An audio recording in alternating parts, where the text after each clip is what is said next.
Hello and welcome to a Fitbit by a Bostonian and a Brit, where we take a fitness topic, talk about it, and have lots of fun while doing so. And I'm your host, Chris Litton. Hello and welcome to our fifth episode of a Fitbit with a Bostonian and a Brit. I'm here with my co-hosts, Marnie Wellman and Marge Firash, and today our topic is all about osteoporosis. So first, what is it? And second, what are some things that you can do to increase your chances of getting osteoporosis? And then finally, what are some things that you could do proactively to reduce your likelihood of getting osteoporosis? So Marge, you were saying on the front end, first and foremost, what were you saying? Well, I got a couple of great ideas. Number one, don't get old. Okay, so stay around 35, 40, you pretty much have a good chance of not getting it. Don't be a woman, and that because most men don't get it. If they do, it's rare, and you have to be much older. And don't hit menopause, because those are the three big factors that will sort of cause, or the chances of getting menopause. I mean, because that's when it usually hits really bad. So just be a man, and stay young, and that'll help you a lot. So other than that, it's not a problem. We failed on both counts, Marge. Yeah, exactly. Really, other than that, it's not an issue, really. I mean, if you're a 40-year-old man, you haven't got any issues at all. Like Chris, you have no issues, really. I'm feeling golden so far. Yeah, you're really good. You're 46, you're a man, and you forget the working out. You just, you're there. So you have no issues. But no, it's tough being a woman that's old, because it's just those are just predisposed, to have these issues. Now you can do stuff. But. So osteoporosis, Marnie, Professor Wellman. Yeah. What is osteoporosis? Well, I believe it's when the bones deteriorate and you get holes, like small holes in the calcium in the bones. So ultimately, yeah, exactly. You're leaching calcium for various reasons. You're not getting the absorption of calcium. So the two fancy words, two cells, osteoblast and osteoclast. There should be a balance between how much bone remodeling is taking place, which is more of the osteoclast, versus the osteoblast. That's the forming of new bone, like adding to the matrix of bone. So as we're aging, one of the things that's happening is we're getting an imbalance of bone deterioration versus bone restoration. It's more deterioration than restoration. Yeah, there's more. Some fun facts. Yeah, fun facts. Let's get to fun facts. Oh yeah, fun fact, Marty. Fun facts are people with osteoporosis are much more likely to get a hip fracture, and 20 to 30% of people over 65 that get a hip fracture are likely to die within a year. Isn't that great? And it's extremely painful. Hysterical. That's not just fun, it's absolutely right. Go ahead, continue. I'll tell you something else. When I knew we were going to do that, I was overdue for a DEXA scan. DEXA scan is a bone density scan. Yes. Right. So I went for one this morning, and so did my husband, because he had a chest x-ray, and he got a phone call from his doctor saying, it looks like you've got osteopenia. So we both went for DEXA scans, and my doctor, being incredibly efficient, has already called us with the results. Oh, wow. It's amazing. And Peter has mild to moderate osteopenia in his hips and spine, and I have moderate to severe osteopenia in my hips, but nothing in my spine, which really surprised me because of my two back surgeries. I thought that might impact it. So real men do get osteo. Oh yeah. Yeah, so there's so here's another fun fact. What are the three bones broken the most with people with osteoporosis? And you kind of led to one. Right. Of course. How about Yeah. the thigh? Would that No, be? No. Arm? Does arm? kind of, but a specific Oh. part of the arm. Shoulder. No, Oh, Female, okay. this. Yeah, hands. Oh, look. Wrist. Wrist. yes, the wrist. Wrist. Yeah. Very, because if you land on you break your fall with your wrist. What's the other one? Spine. Spine, yeah. Spine. Actually, when it's bad enough, you can literally just get a compression fracture. You don't even know you break it half the in time. a step or something. Yeah, yeah. So this is a very uplifting Uplifting, yeah. Yes. episode so Okay, far. you want to hear a fun fact? Okay, I do, as everyone knows, everything right, supposedly. I eat pretty well. I exercise like an animal. I take 1,500 milligrams of calcium citrate, with a D3. I do everything I'm supposed to do. I go have a bone density because they can't do my spine because I, have a rod in my back. So they do the scan on my forearm and on my hip. Last year, not this year, I had 12%. Up until then, I was just barely osteopenia, doing well. All of a sudden, last year, I'm 74, and I 12% bone loss. Shocked. According to my primary care, according to my cardiologist, not that odd, not that strange. You hit 74, and no matter pretty much what you do, this is what starts to happen. So I was a little upset because I do everything right and still bad stuff happened, but according to him, not that strange.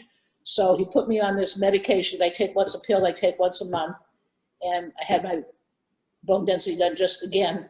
And the pill seems to be working. Others, I didn't get better, but I'm holding my own now. Do you know what the name of that pill was, Mark? Yes, I'll tell you. It's She'll be back momentarily. Yes, one of the, when we take all this calcium and D3, which I have been taking, This is a problem with absorption as well. this We're is gonna what talk about that. Okay. We're gonna talk about this that. is what it is. Oh wow, I can see why you went and got it. Yeah, that's I'm not gonna memorize that one. Yeah, but I think the real pill begins with a B, Bovia, I think, or something Okay. like that. This is generic.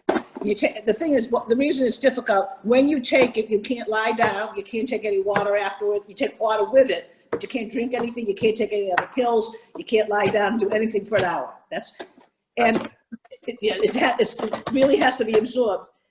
If you're not absorbing the calcium you're taking, you must make sure it's citrate. That's the only thing that will get absorbed into the. Are you crushing it now or what? Yes, I'm trying to get rid of it. Great. But I guess it works because so far, at least I didn't get any worse. Yeah. But it's one of those things, it's very frustrating because you do everything right and it still doesn't seem to be working. But according to the statistics that she showed me, I'm as in good shape as most people, my age, a lot of people my age are in much, much worse shape. So, Well, that's the thing. That's why I said on the beginning too, this isn't necessarily about avoiding osteoporosis because unfortunately there is an aging process, and you're saying like you past 70, unfortunately there's a lot of things that happen hormonally and so forth. Right, yeah. Let's kind of talk about, first talking about foods that contribute to osteoporosis. So there are things that we can have control over. So one of the things right away is reducing high salt foods, not just sodium added to foods, but foods that are higher in salt content to begin with. And the reason for that is that salt increases acidity. Right. And the more acidic we are, our pH, the pH of our blood, has a lot to do with what you were asking, Marnie, with absorption. When we're higher acidic, we are not able to absorb. Well, what our body doesn't want us to be high acidic. So what happens is we start releasing calcium to become more alkalinic. Right. Yeah. And so if that's why, kind of fast forwarding a little bit, that's why eating a diet of whole foods is very beneficial, because the diet of whole foods is more alkalinic than acidic.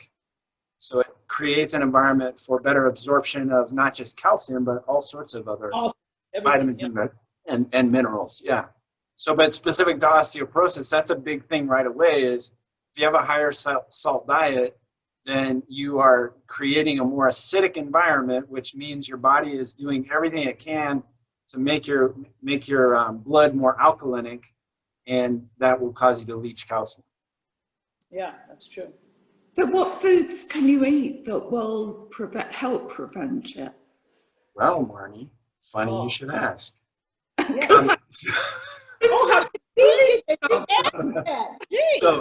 so dark greens, kale, spinach, Spinach, kale, yeah. for different reasons. So calcium specifically, spinach, kale, collard greens, other dark greens. Broccoli. Broccoli has some level of calcium, and then also fruits too. There's specifically berries in general are a good source. So that's, and then if you want to get really into it, also like your oily fish, sardines, so on, but you have to eat the bones. Because it's not I the love fish. bones in sardines. Yeah, so the fish itself doesn't necessarily provide the calcium, it's the bones. Who the The heck is small gonna put bones. They get Well, stuck in Marnie is. you eat the bones, you get stuck in your throat, and you're dead. Who the hell eats bones? But then you can sue the restaurant. I send the fish back if they give me a fish with bones. No, I'm only talking about sardines. No, I I love sardines, but I'm So not. here was another interesting one. No, I don't do thought, because so beans and legumes can actually be counterproductive Oh, if you're not soaking them. And so what I read was, so there's a specific compound, it's called a phytate, and phytates affect the absorption of calcium as well. So if you are having beans and legumes, the focus is you want to make sure you soak them for several hours, so like 3 to 4 hours first, to reduce the amount of phytate, and then before you cook them, put them in fresh water. what about bone broth? Is that beneficial? Bone broth, I don't have a direct answer to that because I didn't look that up, so I'm not sure. You have to look it up and get back to us. Give us an addendum. Let's get back to eating the bones of the fish. Who the heck eats the bones of the fish? Well, Really, people? If you grow up in London after the war and you're really poor, you Yeah. have to go scavenging, and if all you can find are fish bones, Okay, Mark, good. you know. I did, yeah, okay. But right now, I am growing up in Tucson, where I'm not, thank God, poor, and I'm not in London. Okay, so if I get bones, like I said, I send them back to the waiter and say, "Give me a piece of fish without a bone." Thank you. I don't do bones. Well, good news. There's other things that we can do that are positive for our bones Yes. and don't involve eating bones. Right. So the first thing is enough calcium. So enough calcium, Marge, you were saying you have 1,500 milligrams. Yeah, 500. The thing with calcium specifically, though, is trying to get as much of it as you can through Naturally. food sources. Yeah. And that can be tricky. So that's the idea of having a well-balanced whole food diet as well, because that's going to consist of lots of different colors. Greens in particular are really high in calcium. But then, like I was saying before, your berries, and there's a whole laundry list of, you're having you've soaked your beans. That's a great source of calcium. For Marnie, for you, your fish with bones. Let's block Marge's face out. But the idea is, as you have that assortment of things, now you're increasing your opportunity for getting more calcium. And then, Marnie, to make you feel better, you add some dairy, which, yes, dairy does provide calcium. I have to have a lot of calcium, because if I eat too much dairy, because I'm always thinking calories, then I end up having too much. Because cheese has a great source of calcium, but it also has a great source of calories. So I have to. It's a balancing act. So 1,500 milligrams of calcium pills has 15 calories, and to have that amount of calcium in cheese, say, would be about 2,000 calories. So that's. Here's an interesting one too: vitamin D. So vitamin D3, and you said vitamin D3 supplement. Yeah. So where's the most beneficial place to get vitamin D? Outside. Sun. 15 to 20 minutes of direct sunlight every day. Yeah. And then you go to a dermatologist and get it scraped off. Yeah. Well, I don't know what 15, 20 minutes is going to do that, but I understand what you're saying. That's where you have supplements as well. But, Yeah. and I looked up too. So there are some food sources related to that. So wild caught fish, salmon, mackerel, cod, and then the other one was free range eggs. I found are also sources of D3. Oh, interesting. Interesting fact. See? We're not talking about other things you can do though for osteoporosis. So the main thing. Tell me, Marge, what can we do? Yeah. Weight-bearing exercises. So walking, is that really a weight-bearing exercise? And that was always the big controversy. And half the school was, of course it is, because you're walking and that's your body weight against the pavement or the treadmill. So that's weight-bearing. Then there was the other school that said, no, you actually have to be lifting weights. But it has everything to do with what's your perceived effort as an individual.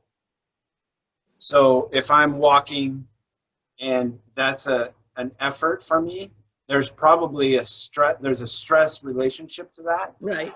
It is supportive. Right.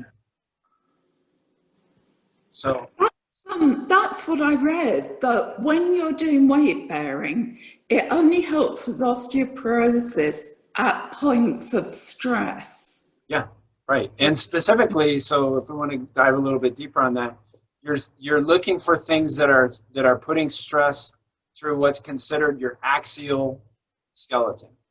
So axial is your center. Yeah.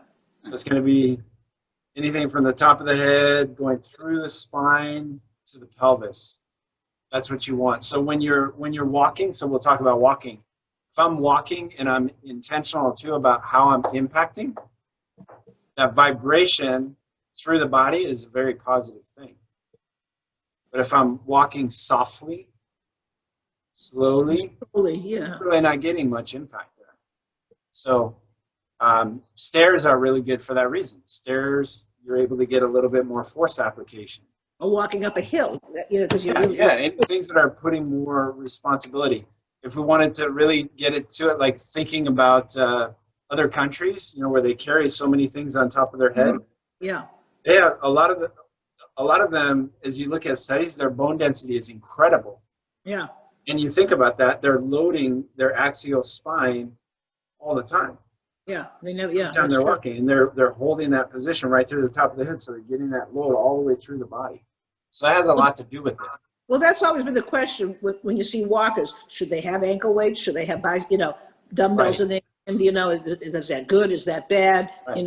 And I think that's going to be a question forever. Because you'll ask 10 different answers. So if I put a vest on, a weighted vest, that's loading my center. I think that's better than putting ankle weights. Versus if I have ankle weights on my ankles, That's I'm just not getting any vertical loading. right. You just legs ahead. I'm actually changing my gait more than anything. Right. So Legs vertical loading is the key. What about sitting down? Does that, if you spend a lot of time sitting down, does that affect your bone? It must do, I suppose. It's not, I would think it's more, I would say indirectly, and that it's more of a postural related thing. So if I'm sitting down for an extended period of time, like right now, I'm upright, you're probably a little more upright because we're engaged. But as we're sitting for an extended period of time, let's be real. You're comfy. We're sinking down into a comfortable position. So if we think about axial loading, you're not loading. No.